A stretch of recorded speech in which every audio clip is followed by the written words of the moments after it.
Welcome everybody. Thank you for joining us. Today I am joined by my good friend ToadBrews for another episode of Magic Talk with Toad. Hooray! Hello, value magicians. We have in what format we're doing. We will not be doing value vintage this week. Drew, if we're doing modern, then I sent you the wrong deck lists. We're not doing modern. Modern is a silly place. Anyway, tonight we're doing value vintage, which I highly recommend. It's a very fun format. It's often considered a Brewers Paradise, and it is vintage, which is a weird format. But it is all vintage cards and ban list. But the whole deck and sideboard has to be less than $30. US TCG low or TCG average, whatever. TCG player market. TCG player market. That was close. And while TCG player is flawed, they have a decent enough system. And Card Kingdom market is poo-poo garbage. Card Kingdom market is quite a bit higher than TCG player, so your deck would be more like $21 vintage, and that really restricts the kind of things you can do. But if Card Kingdom wants to sponsor us, I'll. We're not doing that, Drew. Yeah, you're right. You're right. We must maintain the integrity of value vintage. You're right. Anyway, thank you for joining us. I hope you're having a nice day. Today, in Value Vintage, Toad and I are going over two of Toad's brews. One of which I've played against, one of which I've heard about and kind of seen. With the recent bannings in Standard, as of 7/10/25, a week or so ago, maybe a few days ago. Was it a week ago? Was it Monday?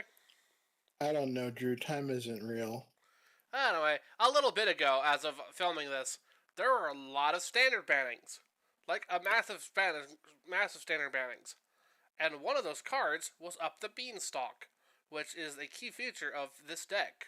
So would you like to give us a rundown of it? So Up the Beanstalk is an enchantment for 1 and a green. And it says whenever it enters the battlefield or you cast a spell with mana value 5 or greater, you draw a card. So we just want to cast a bunch of spells that cost 5 or more mana, except in this deck they don't, because they have affinity for artifacts, which means they're going to cost 1 or 0 or occasionally 2 mana. And we're going to get a big creature and draw a card. Or we'll cast Thoughtcast and draw 3 cards. Yeah. But draw 2 cards. The deck, well, you draw 2, and then you draw 1 from Up the Beanstalk. Yeah. We also have a Kozilek's Unsealing, just as a little one of. So whenever you cast a creature spell that costs 4, 5, or 6, you get some little Eldrazi spawns that you can sacrifice. But whenever you cast a creature spell that costs 7 or more, which we have 11 of them in the deck, you just draw 3 cards. Wow. So the Eldrazi spawns we get for most of our creatures. Even if we cast the frog half of Frogmere Enforcer, it'll give us an Eldrazi spawn. And then those can wear cranial plating. So you don't have to put cranial plating on an artifact creature. You can just put it on whatever you have laying around. But all we have are artifact creatures. Drew, we have Eldrazi lings. Oh, yeah. We have just the little guys. They're doing their best. I see. We've got the standard affinity stuff. We've got Ornithopter and Gingerbrute as cheap creatures, Springleaf Drum to use them for mana, Cranial Plating to just make any of our creatures huge. We have 11 flying creatures, and then Gingerbrutes can only be blocked by creatures with haste most of the time. Yep. So 15 creatures with some kind of evasion. And then, so cranial plating is usually going to connect with the opponent. We don't have black lands in our mana base, but we do have Spire of Industry and Springleaf Drum, so we can occasionally equip Cranial Plating at instant speed, but really we're just trying to pay the one and put it on something and then go to combat. Yeah. We've got Forethought Cast, Forethought Monitor, so those are draw engines in addition to the enchantments. We don't want to run too many of the enchantments, so we're just on 4 beans and 1 unsealing. And honestly, it might be correct to do a 3-2 split or just run the beans. That needs a little bit more testing. But you have plenty of artifacts, 17 lands, most of which are artifacts. You're getting a decent amount of cost reduction on your spells. 17 lands. What is this? A cube deck? It's an affinity deck. You need 2 lands usually, and Springleaf Drum can count as one. Sojourner's Companion also has artifact land cycling. You don't really want to do that, but if you absolutely have to, it is an option. And then we've got just some Metallic Rebukes, a little bit of main deck interaction for whatever the opponent's doing. You want to save that to deal with something like Shatter the Skies or Balance pre-sideboard. After sideboard, you're mostly saving that for sideboard cards like Shatterstorm or Bifrost or Meltdown or Energy Flux. Yeah, I played against Energy Flux the other day. That wasn't very fun. Nope, it gets you real good. In the sideboard, we've got 2 Tormod's Crypts, which are for artifact. You want most of your spells that are permanents to be artifacts. So we've got Tormod's Crypt, which is an artifact that can answer the opponent's graveyard, and until we need to use it, it will sit in play and help with our affinity. So it's kind of like a Mox in this deck. We've got 3 Damping Spheres, which are for the Cloud Post decks as well as the combo decks that want to cast a bunch of spells. So it's an artifact. Again, it's going to count as a mana source for most of our spells. And we usually are only casting 1 or 2 spells a turn, so it's not going to hit us too hard. Whereas if the opponents are trying to do like High Tide combo or even just Cascade stuff, it can slow them down a bit more. Yeah. We've got a bunch of counter magic we can bring in. So 4 Spell Pierce, which is a staple of the format, 1 mana, counter a non-creature unless they pay 2. And then we have Assert Authority, which is not a staple of the format. And it is 5 blue instant, and it has affinity for artifacts. And it just straight up counters a spell and exiles it. So this is a little bit more graveyard stuff, but mostly what you want this for is if you know the opponent is either on a single spell that's going to wreck you and you really need to deal with it, or if the opponent is bringing in just sideboard cards that you absolutely cannot deal with. So if you see something like Hypergenesis or Living End or Balance or Restore Balance game 1, then you want these. Or if your opponent is bringing in Energy Field or Energy Flux, either of those, you want to be able to counter because they both shut you down. And you also want to deal with stuff like just mass artifact removal. So Bifrost, Shatterstorm doesn't see a lot of play, but if somebody has it, they'll bring it in here. And you want to take out the Kozilek's Unsealing, and you want to take out the Frogmere Enforcers. Generally is what you're cutting from the deck. You don't want to cut too much else because then you start to water down your plan. Like if you need to trim a Ginger Brew, then you can. But this isn't a deck where you want to sideboard in like 10 cards. You kind of want whatever is specifically doing what you're doing. So if the opponent is on a Hogak list, you want to bring in the 2 Tormod's Crypts and maybe 3 of the Assert Authorities, and then you're not bringing in a bunch of other stuff. If the opponent is on a Cloudpost Golos deck, you're bringing in the Damping Spheres. Maybe you're bringing in the Nature's Claims, but you're not bringing in Spell Pierce to try and catch their expedition maps or whatever. This says search for the Frozen Esper. Drew, we're not doing that. I refuse to use other names for Magic cards. They have one name. Nobody knows what Search for the Frozen Esper is. Everybody is familiar with Nature's Claim. We're going to call it Nature Claim, even though this is the cheapest version of the card. But it says search for the Frozen Esper. You're killing me. I'm sitting here with my laptop and I'm just dying. My organs are shutting down as we speak. No! You've got about a quarter of wiggle room on this list. So if you want to tweak the sideboard a little bit, you do have room for that. I would not tweak the main deck too hard. You could probably get away with cutting a Spire of Industry for like a basic land if you're worried about Path to Exile for some reason. But the main deck is pretty tight, besides the Kozilek's Unsealing, which is just a one-of to test out. But it's been good. Every time I've had it in testing, it's felt pretty good.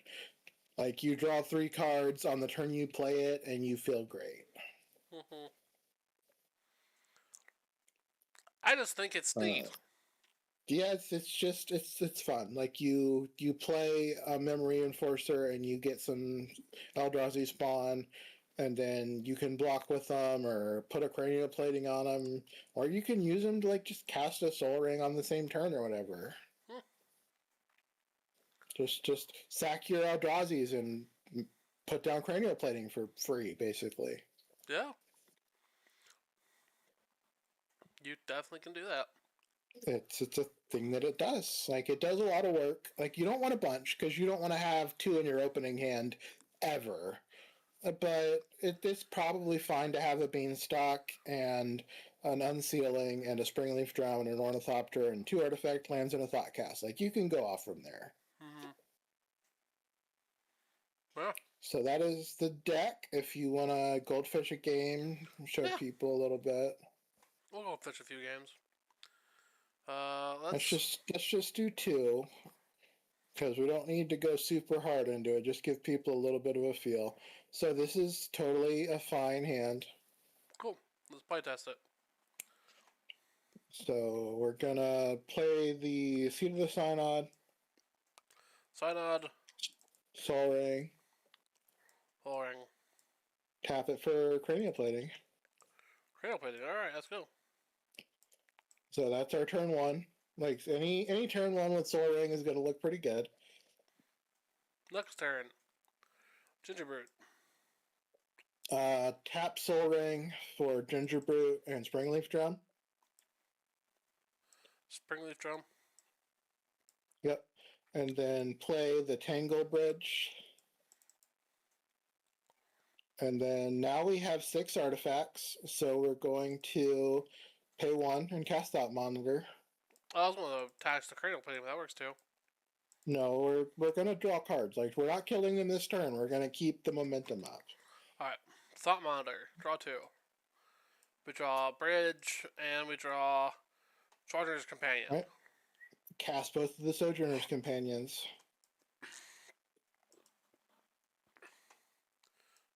Companion.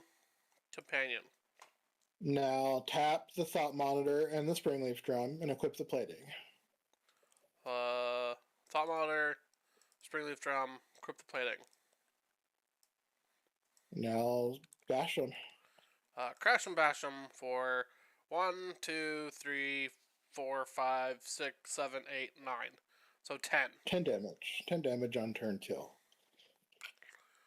That's pretty good. That's just what Affinity does. That's totally normal Affinity stuff. Pass the turn. Let's see what we draw. Trio Tails. All right. Let's just attack them. Move. Pay so they can't block the Ginger Brute, and then attack with everything. And even if they have swords for the Ginger Brute, there's still 10 other power coming in. Do we want to play a land just so it's up a little bit higher? You can. Cool. I guess it should really be unnecessary. Pay for the Ginger Brute so it's unblockable. That's 11. And then 10 more. 21 damage. 10 more, yeah. Total of 31 damage on turn 3. Yeah. I think let's run another one. Yeah. Let's goldfish a few times. That was awfully fast. Yeah. All right. Next hand is Spire Ministry, Ornithopter, Springleaf, Kozilek. This one has beans, so let's do a game with beans. Game with beans. All right, so we're going to play Spire. Spire. We're going to cast Springleaf Drum. Springleaf Drum. We're going to cast Ornithopter. Ornithopter. We're going to pass the turn. Pass the turn. Draw land. We're gonna play Seat. We're going to. So this is a little tricky. We can play Beans and draw a card immediately, and then see what we have. But I think what we want to do is cast the Unsealing. Okay. Unsealing. And then pass the turn. Next turn. Draw beans.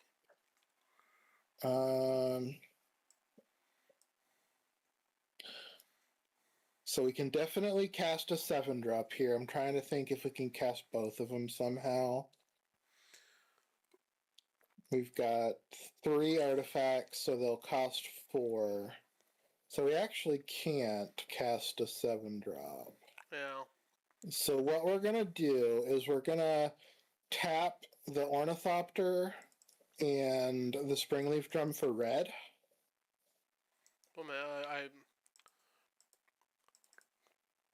red. And we're going to cast a Frog Mirror. Frog Mirror. As a 2/2, which creates 2 Eldrazi spawn. Add token, Eldrazi spawn.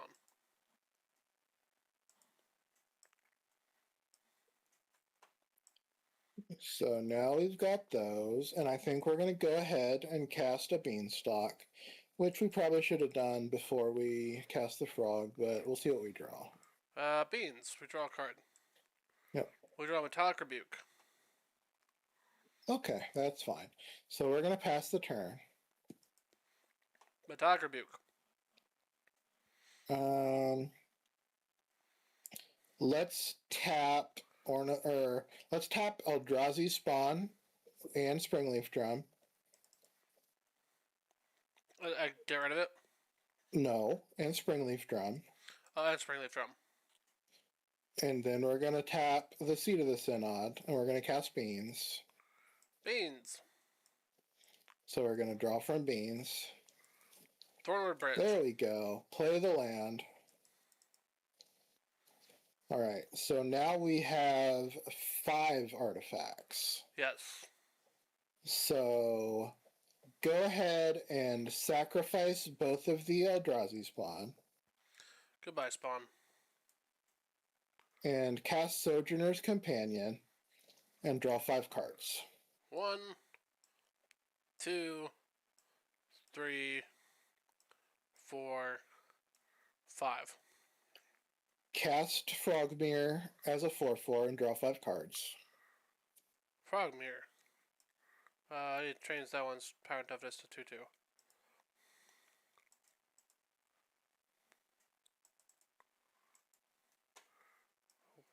1, 2, 3, 4, 5.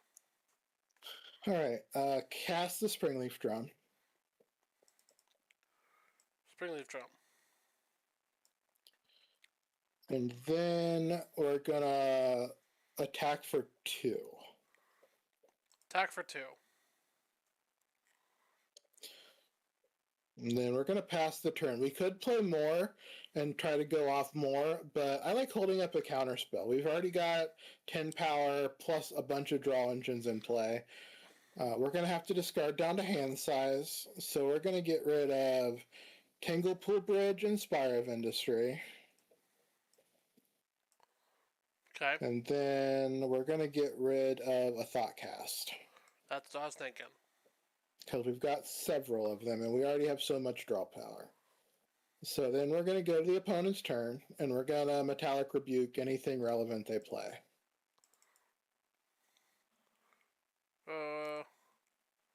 Then we tap these two. Yep. Metallic Rebuke the thing. Our turn. We draw Seed of the Synod. Play the Seed of the Synod. Play a Thoughtcast and draw 5 cards. Or 4 cards. Yeah, 4 cards. 1, 2, 3, 4. Alright, play the Ornithopter.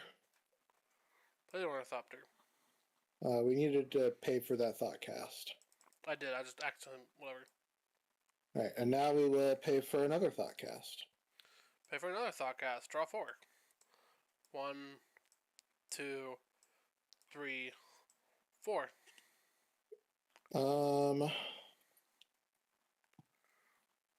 Cast a Memory Guardian. Blue. Memory Guardian. Draw 2 cards and make 2 Eldrazi spawn. Eldrazi spawn.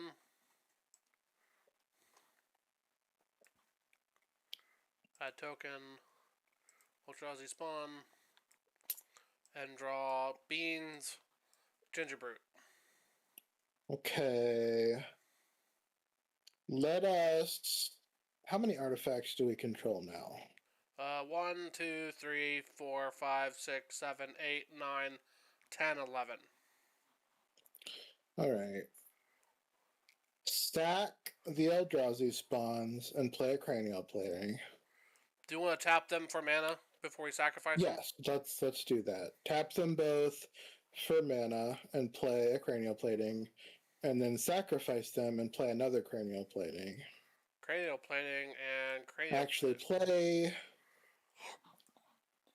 We can't equip both platings. So just play one plating. Yep. And then equip it with one of the mana onto an Ornithopter that we had at the start of the turn. And then use the last mana, which could be any color we wanted, and cast another Thoughtcast. Yep, another Thoughtcast. Draw 4. Thought Monitor, Ornithopter, the Memory Guardian, and Springleaf. Alright. Play Ornithopter. Play Ornithopter.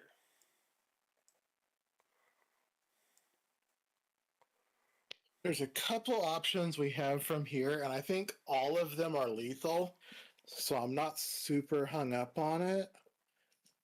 Go ahead and cast the Springleaf Drop. Springleaf Drum. And play, or tap the Springleaf Drum and a new Ornithopter. And play a Memory Guardian. Memory Guardian. So that's going to make 2 Eldrazi spawn. Eldrazi spawn.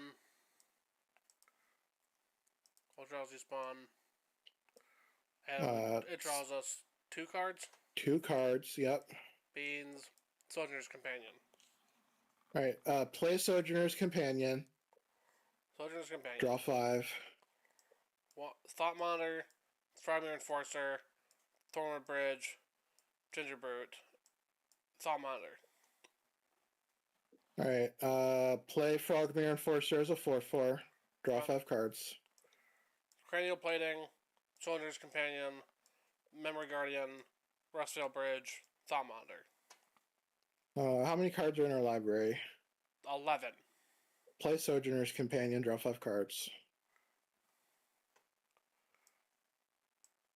Soldier's Companion, Ornithopter, Cranial Plating, Soul Ring, Trio Tails. We have 6 cards left.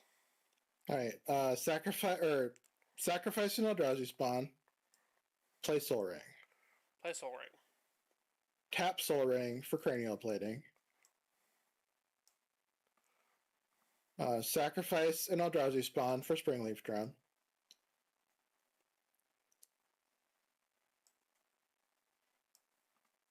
Tap a new Ornithopter and Springleaf Drum to equip the new Cranial Plating. Just to the other Ornithopter, or do you want to diversify? Just put it on whatever we think the opponent's not going to block. Alright, we'll put on this Frogman Enforcer. Alright, so now we have... These ones are all... Yeah, how many artifacts in play? 1, 2, 3, 4, 5, 6, 7, 8, 9, 10, 11, 12, 13, 14, 15, 16, 17, 18, 19, 20, 21. Cool. Both of the Cranial Platings are lethal on their own. Yeah. Smack them. They're dead. Yeah. Kozilek's Unsealing, ladies and gentlemen. Let's try one more game, because that was awfully fast, and we're only recording... We haven't even reached 30 minutes yet. Yeah, this deck, Joe, it's real fun. Trio Tails, Cranial Plating, Kozilek, Grub Rebuke, Thoughtcast, Beans. This is a mulligan, it doesn't do anything. Ornithopter, Spire, Soaring, Gingerbread, Cranial Plating, Thought Monitor. This is good. What do we pull back? Thought Monitor. Move to the bottom of the library. Alright, turn 1. Spire. Ornithopter. Soul Ring. Cranial Plating. And this lets us use our mana best if they have a artifact removal spell for the Soul Ring, Yeah. which I think is more important than doing 1 damage with the Ginger. Okay. Alright, pass turn. Spire of Industry. Play the Spire. We have 3 artifacts, 4 mana. Tap a Spire for Gingerbread.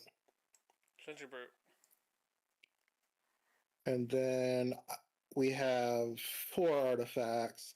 I think we want to just cast the Thought Monitor here. Okay, so blue, lose life. And 1. So we have 1 colorless floating. Yep. Do we have 1 colorless floating? Yeah. Because it's 1, 2, 3. Oh, we're yeah. Yeah. I think we have no floating. So draw 2. Gingerbread, Thought Monitor. Okay, that's totally fine. We can swing with the Gingerbread for 1 damage. And then pass turn. Ornithopter. Play Ornithopter. We now have 6 artifacts. So let's go ahead and cast the Thought Monitor. 3, yeah, 6. Tap that, lose a life. And draw 2. Draw Metallic Rebuke. And Frogmere Enforcer. Cast the Frogmere as a 4/4. Okay, Frogmere is a 4/4.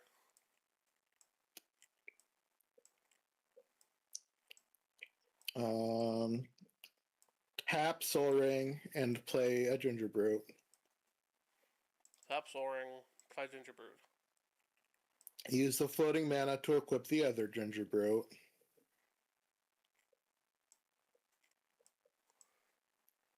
Cool. And then we're going to make it unblockable. It is unblockable. And then we're going to attack with Thought Monitor and Gingerbread. That is 1, 2, and then 1, 2, 3, 4, 5, 6, 7, 8, 9. So that's 11. Alright. So then we're going to pass the turn. Next turn. We're going to play our land. Play the land, enter And tap. we're going to attack with everything. Cool.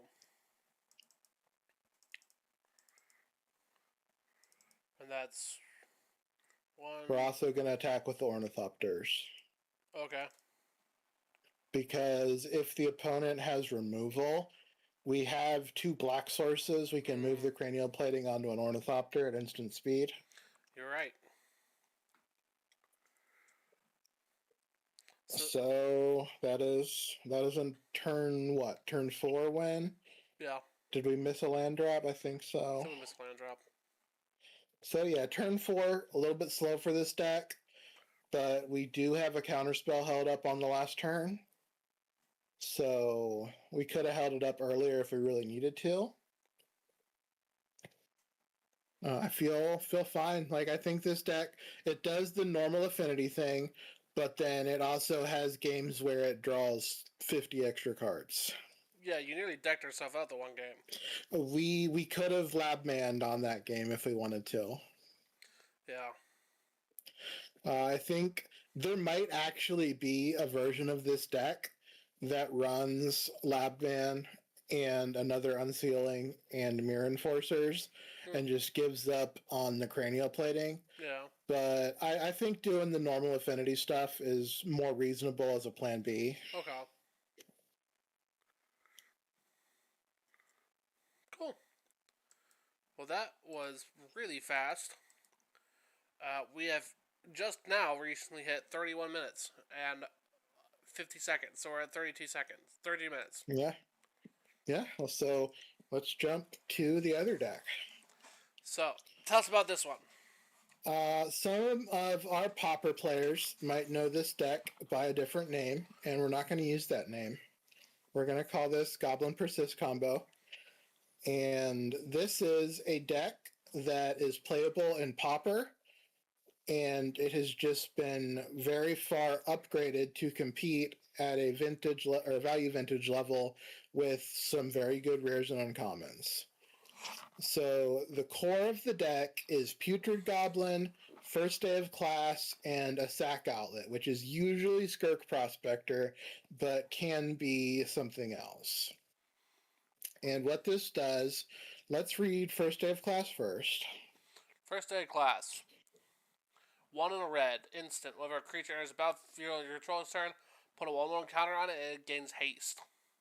Learn, which learn is actually relevant. Wow, okay. Learn is usually discard a card, draw a card, but we do have 2 lessons in the sideboard, which we will go over in the sideboard section because they're not super relevant for the combo. But you combine that with a creature that has Persist. Persist, whenever a creature dies with Persist, it comes back and gets a -1/-1 counter. And under the current rules, if a creature has a +1/+1 counter and a -1/-1 counter on it at the same time, they cancel out and you remove each of them until it only has one of those types of counters left. So what this does is every time the Putrid Goblin or the Murderous Redcap persists, it's going to come in with both counters and then remove both of them before the opponent can respond. And then it goes back to normal, and you can sacrifice it again. Mm-hmm. So if you have Murderous Redcap and a Sack Outlet and First Day of Class, every time you do that, it does damage equal to its power to the opponent, which is normally 2, which means if you loop 10 times, they're probably dead. Yeah. If you have Putrid Goblin and Sling Gang Lieutenant, then you make them lose 1 life per loop, which is 20 loops and they're dead. If you have Skirk Prospector and Putrid Goblin, you don't kill the opponent, but you do make infinite mana, which can combine with Dark Dweller Oracle to draw your deck effectively. And then that finds you Sling Gang Lieutenant or Murderous Redcap. Murderous Redcap can be cast for just red mana, which is what the Skirk Prospector gives you infinite of. So that lets you win right there.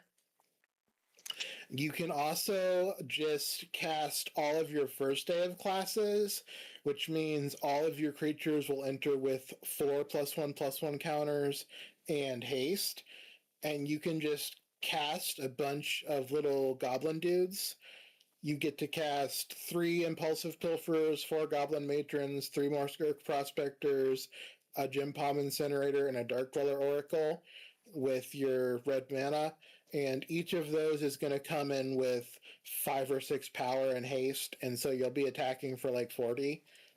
You also get to cast one of your lessons if you have to do it that way. Yeah. You've got... So the main combo is Skirk Prospector, Putrid Goblin, and First Day of Class. So you've got 4 of all of those, as well as 4 Goblin Matrons, which is a 1/1 for 3, where it comes into play. You go find a goblin, put it in your hand. So you have maximum copies of all those, but you also have a 1 of Murderous Redcap as a backup Persist Goblin. You have a 1 of Thran Vigil, which is a backup for First Day of Class, because your opponent will very often exile all of your First Day of Class with something like Necromentia or Surgical Extraction. Or Test of and Talents. then you can still combo off with the Thran Vigil. Or Test of Talents. Let's go. Or the Test of Talents you, yep. And then you've just got the Sling Gang Lieutenant. So if they get rid of all of your Skirk Prospectors, you have the Sling Gang Lieutenant as a backup combo. You can legitimately combo with Sling Gang Lieutenant, Thran Vigil, and Murderous Redcap if they exile all of your First Day of Class, all of your Putrid Goblin, and all of your Skirk Prospector. Yeah. You have, in addition to the 4 Goblin Matrons, which are tutoring for all of your Goblin creatures, all of your creatures in the main deck and sideboard are Goblins, so Goblin Matron will find any of them. You also have, which the Pauper version definitely doesn't get, but we have 4 Wishclaw Talisman. So this just is 3 mana to tutor for any card in your deck. But then the opponent gets it. Generally, when you use Wishclaw Talisman, you are not planning on giving the opponent an untap step. Okay. You use Wishclaw Talisman to find the last piece of the combo and win the game. Got it. We have Cabal Therapy, which is a little bit of disruption. It is also a sacrifice creature effect, so it has a little bit of synergy with all of our creatures that like to die. And we have Unearth, which can cycle to dig for combo pieces, or if you have a combo piece in the graveyard, you can bring back most of them. It does not bring back Sling Gang Lieutenant or Murderous Redcap. And then you've got Fanatical Offering, which just is a little bit of draw power. We're running this instead of Deadly Dispute because the maps actually matter. If we have a Putrid Goblin with a -1/-1 counter on it, we can use a map to put a +1/+1 counter on it, and then the counters will cancel out, and we can start the combo. Holy cow, Fanatical Offering's 85 cents. They are not cheap, but they are worth it in this deck. You can also activate Wishclaw Talisman and then hold priority and sacrifice it to a Fanatical Offering, and the opponent won't get it, and you'll tutor and draw some cards. Nice. Alright, let's take a look at the sideboard. Well, we got one more guy in the main deck to mention. So we've got a Boggart Trawler, I think he's called, the double-faced guy. Yeah. This is a goblin that you can tutor for. The sneaky thing about this is that it's actually a land that you can tutor for with Goblin Matron. So if you're short on mana, but like you have some way to, let's say, unearth a Goblin Matron, you can go find an untapped Black Source, which will let you cast your Putrid Goblin, maybe, or cast another Unearth. Okay, side note. So the flavor text of Boggart Trawler says, "Look what I found, and it's only been dead for a week." It has a body of like a recently dead deer. That deer does not look like a week dead. It looks like a day dead. Well, it's been in a peat bog, which preserves things. I mean, I guess. It's a Bajuka bog. It's a Bajuka boggart. Huh. Alright, so that is the main deck, and then we've just got some very basic lands. No utility lands, just a couple basics and a couple duels. And then the sideboard. So we have Introduction to Prophecy. If you have your combo pieces, you usually are going to grab Introduction to Prophecy because it will let you dig for an unearth if something happens.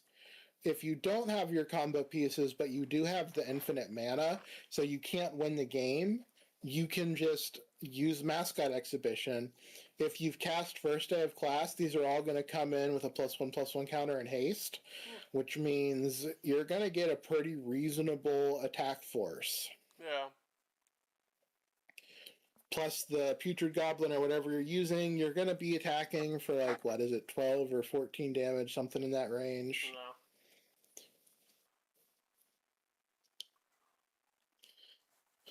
And then we've got some Leyline of the Voids.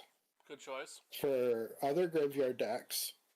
You could run Soul Guide Lantern, and that would be a little bit cheaper, and also sacrifice to Fanatical Offering, but you really don't want to spend mana on your first couple of turns for stuff that isn't setting up the combo. Mm-hmm. So if you have Leyline early, great. If you don't, the game is probably going to be over one way or the other before you get to 4 mana. So I wouldn't worry about it too much. We've got some Goblin Tinkerers, which is a fun little guy that likes to blow up artifacts. And if he blows up an artifact that costs 0 or 1 mana, like, for example, a land, then he sticks around. And if he blows up something that costs 2 or more, then he will explode. We've got a playset of Duress to add with the Cabal Therapies against the really like spell-based Storm decks. And we've got some Ricochet Traps. Normally, these are to fight against counter spells, but if you think your opponent is bringing in like a big spell that targets you, like Slaughter Games or Unmoored Ego, or like you'll know them when you see them, big 3 or 4 mana spells that target you, you can bring these in and just kind of smack them away. Don't bring them in for stuff like Swords to Plowshares because you're not usually going to have 4 mana to stop a Swords to Plowshares or a Power Word Killer or whatever, but if the opponent is running big sorceries, big instants, Blue Sun Zenith. Like, if the opponent somehow is doing a big Blue Sun Zenith and doesn't have counterspell backup for it, which is not the normal case, so don't just bring this in every time you see the Blue Sun Zenith, but depending on their list, you can kill them.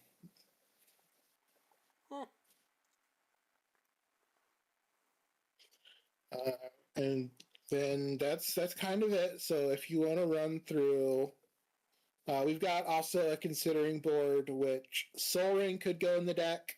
The deck is very low to the ground. You don't need a ton of mana to do stuff. And then you've also got a Rundvelt Horde Master, which is a guy that makes your goblins bigger. And it has synergy with the Sack Loop because it also draws your deck. But this one, unlike the Dark Dweller, only lets you cast goblins. So it kind of doesn't do the thing where you draw your deck and cast all of the first day of classes. So it's weaker and it's also more expensive. So most of the value on this guy would be on the +1/+1 for all of your goblins, which I don't think is worth $2. And then just you could run Blackcleave Cliffs if you clear up some budget. Just it's also probably not worth it at the cost, but something to be aware of. Neat. Alright, so we can run through a couple of games of this as well. This is a mulligan. Very, very slow, doesn't really do much. This is also a mulligan. We'll go 7-6-7. What's the 7 again? No, this is actually a fine 5-card hand. Really? Yeah. Okay. You've got multiple combo pieces. Okay. I don't So we're gonna put back Cabal Therapy and Impulsive Pilferer. I don't like going to 5. It makes me uncomfortable. I know, but if you are playing a combo deck, sometimes you have to go to 3. Gross.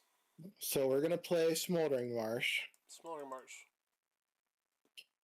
And we're gonna pass the turn. Next turn, Wishclaw Talisman. We're gonna play the land. We're gonna play the Thran Vigil. Thran Vigil. Pass turn. Fanatical Offering. We're gonna play Wishclaw. Wishclaw Talisman. And we're gonna pass the turn. Smoldering Marsh. We'll play Smoldering Marsh. And we are going to Fanatical Offering and sacrifice the Wishclaw. Fanatical Offering. Sacrifice Wishclaw. Draw 2 and create a map. A token map. And then we draw Fanatical Offering, Shirk Prospector. Yep. Next turn. Foreboding Ruins. We're drawing no basics, which is rough. Yeah. Alright, play the Fanatical Offering and sacrifice the map. Fanatical Offering, sacrifice the map. And then we'll get another map. And then we'll draw 2. We draw Mountain, Swamp. There's the basics we're looking for. Play the Foreboding Ruin. Play the Foreboding Reveal Mountain. Oh, there it is. Let's go Mountain. Yep. 2 of those lands are tapped. Play a Skirk Prospector. Skirk Prospector. Pass the turn. Next turn. Smoldering Marsh. Play a Swamp, or a Mountain. I guess we revealed Mountain. Reveal Mountain. Play Mountain. Play Murderous Redcap. And Express a Loop where we win. And we win the game. However, this is turn 5, and we didn't really do anything, so probably we don't win. But notably, if the opponent had used a removal spell on Skirk Prospector, we had a backup one. If we try to start the loop and they have a removal spell for Skirk Prospector, because using it on the Murderous Redcap doesn't really do anything, we have a backup one. So this isn't just lose to absolutely anything unless when on turn 5. This is more like if the opponent is killing us, we lose the game. But if the opponent is trying to do Golo's Cloud Post stuff or a mid-range deck, then this probably would have been a win. Yeah. Let's get us 2 more games and we'll see where we're at. Yep. Let's run it through. Okay. Alright, go to... There's no lands, mulligan. No lands. Go to 6. Keep this. Okay. Put Boggart Trawler back. Okay. Play Smoldering Marsh. Smoldering Marsh. Pass turn. Swamp. Yep. Play Putrid Goblin. Putrid Goblin. Pass turn. Impulsive Pilferer. Alright. Play Skirk Prospector. Skirk Prospector. Attack for 2. Attack for 2. Sacrifice Putrid Goblin. Sacrifice Putrid Goblin. Make a red mana, bring back Putrid Goblin. Putrid Goblin's back, it's a 1/1. Play a Impulsive Pilferer. Impulsive Pilferer. Sack Impulsive Pilferer. Goodbye, Impulsive Pilferer. Make a treasure, make a red mana.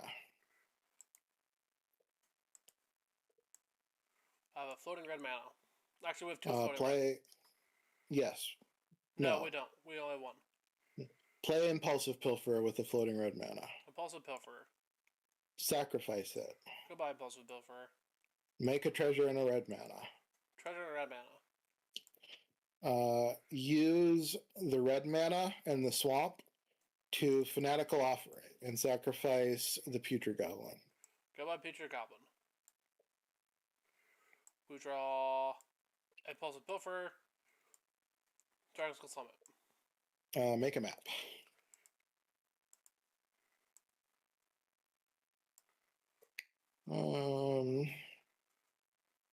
Pass turn. Next turn. Play Dragon Skull Summit. Play Putrid Goblin. Putrid Goblin. Play Impulsive Pilferer. Impulsive Pilferer. Attack for 1. Attack for 1. Pass the turn. Swamp. We are getting real bent here. Play Swamp? Yeah, play Swamp. Attack for 4. Attack for 4. Do we want to encore the 1 Impulsive Pilferer? Yeah, we might as well.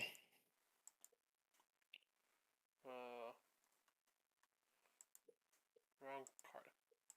1, 2, there we go. 1, 2, 3, 4. So we're going to attack for 5. Attack for 5. Then this one goes away. Yep. And we get a treasure. That goes in exile. Yeah, it goes to exile. So this is the kind of game where the Rundvelt Horde Master that we're not running would actually be pretty good. Mm-hmm. We're just on the swing with small creatures plan. Yeah. Draw another one, and if we don't win this turn, I'm going to say we're dead. Fanatical Offering. Okay, so tap 2 swamps. Let's actually no. If we don't win this, we're dead. Let's cast the Fanatical Offering and sack the Pilferer. Goodbye, Pilferer. Add our treasure. Then we get a map. And we draw Foreboding Ruins and Fanatical Offering. We can keep going. Yep. Tap the 2 lands and Fanatical Offering. Sack a map. Sack a map. Get a map. Yep. Dark Dweller Oracle. Unearth. Yeah. This doesn't do it. We needed to find first day of class or Thran Vigil. Oh. So this game, I'm gonna say, is a loss. Okay. We could have used our maps to try and dig a little bit deeper, but we were pretty tight on mana unless we wanted to spend treasures. Got it. Alright. Let's do one more game. This might be a shorter episode because we're about the decks are just fast. Yeah. Keep this hand. Okay. Alright, we are going to play a Mountain and a Skirk Prospector. Mountain, Skirk Prospector. We are going to pass the turn. Next turn. What's called Talisman. We are going to play a Boggart Bog. And pay 3 life. 1, 2, 3. And play Wishclaw Talisman. Wishclaw Talisman. And we're going to pass the turn. Putrid Goblin. Does this do it? Pay 2 for Putrid. Hold on. I'm just mentally walking through it. We're 1 short. We have access to a tutor for 1 mana, which can find any card in the deck, which can find Impulsive Pilfer, which gives us 2 mana. I think we are short. So go ahead and play Putrid Goblin. Putrid Goblin. And then pass the turn. Next turn. Okay, if the opponent doesn't remove our stuff this turn, we do win the game here. Okay. So go ahead and play First Day of Class. First day of class. We now can generate infinite mana. And we're going to use Wishclaw Talisman to go and find Murderous Redcap. And then that gives us the win. Yep, cool, we win. So if we had drawn a land on turn 3, we would have won on turn 3, but we were a little bit short.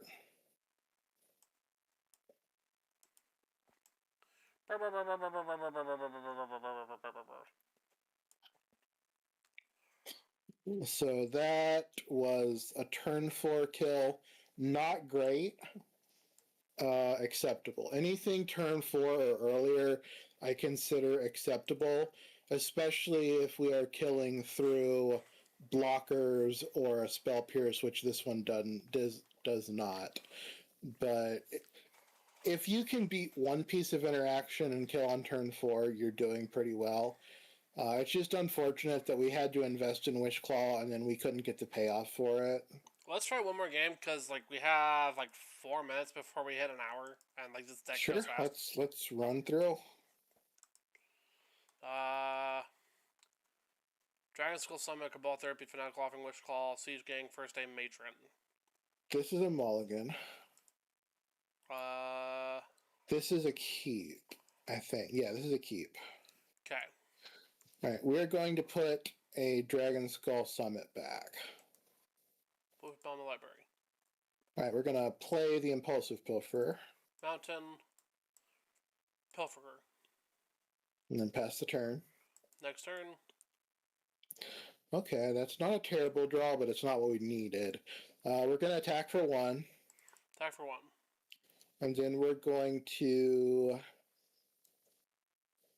So we do have to kind of decide right now if we're going to focus on the combo plan or the beatdown plan. And I think we're going to try and get some chip damage in, so we're going to play the Putrid Goblin. Okay.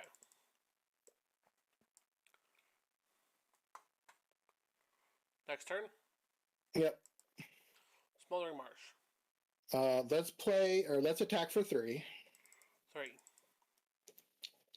And then main phase 2, we are going to Fanatical Offering and sacrifice the Impulsive Pilferer. How about Pilfer? We get a treasure token. A treasure token and a map token.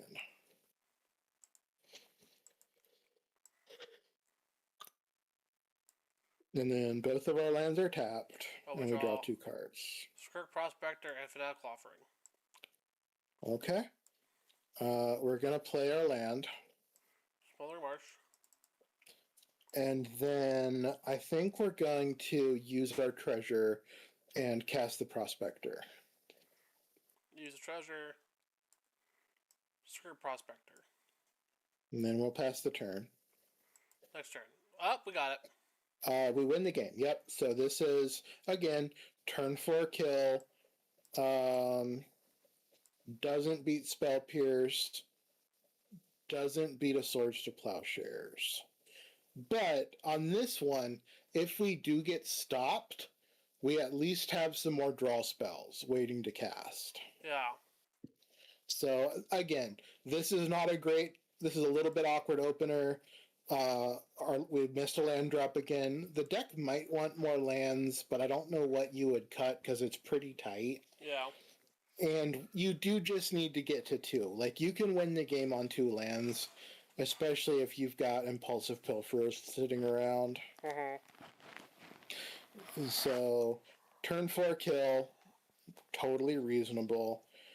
The really fast combo decks are killing on turn 3, but they don't have a beatdown backup plan. So, High Tide, if you exile their high tides and they're not on sapphire medallions, they're in a really rough spot. Yeah. Lich's Mirror, if you exile their channel or counter their channel, they're in a really rough spot. This deck, if they stop your combo, you're playing a bad aggro deck. Yeah. Neat. Alright, well, that was a fairly short episode, so thank you everyone for joining us. If you're on... This is a YouTube only one. We're not streaming this one. Yep. We do stream them occasionally. Keep an eye out on my Blue Sky. It'll be in the link in the description below. But thank you everyone for watching. We really appreciate it. Hopefully you found these decks interesting. The deck list will be in the description below as well.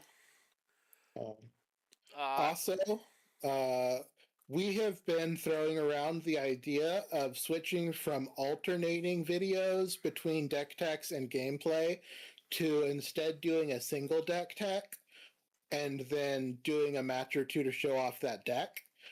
If you would like to see that, or if you like the way we're doing it now and you want us to keep it on this format, let us know in the comments what your preference is.